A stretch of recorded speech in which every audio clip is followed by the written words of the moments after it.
দিতে হবে। পায়খানা ও পেশাবের কারণে ওযু হয় না, তাহলে আমরা কিভাবে পেশাব পায়খানায় কুলুপ, পানি, টয়লেট পেপার ব্যবহার করে বুঝিয়ে দিন।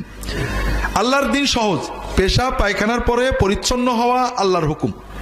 এটা পানি ব্যবহার করবেন, এটাতে আপনার সব আদায় হয়ে যাবে। যদি পানি পান, পানি ব্যবহার করে পেশাব পায়খানার পরে আমরা ধুয়ে নিলে আমরা পরিপূর্ণ হয়ে গেলাম, টেনশনের দরকার নেই।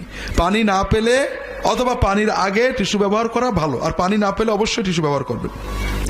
ফজরের নামাজ যদি বেকায়দায় কোনোভাবে সময় মতো পড়তে না পারে, তাহলে কি সূর্য ওঠার পরে পড়া যায়, এবং পড়লে কি ওই নামাজ এটা আদায় হলো নাকি নামাজ কাজার ঘরে?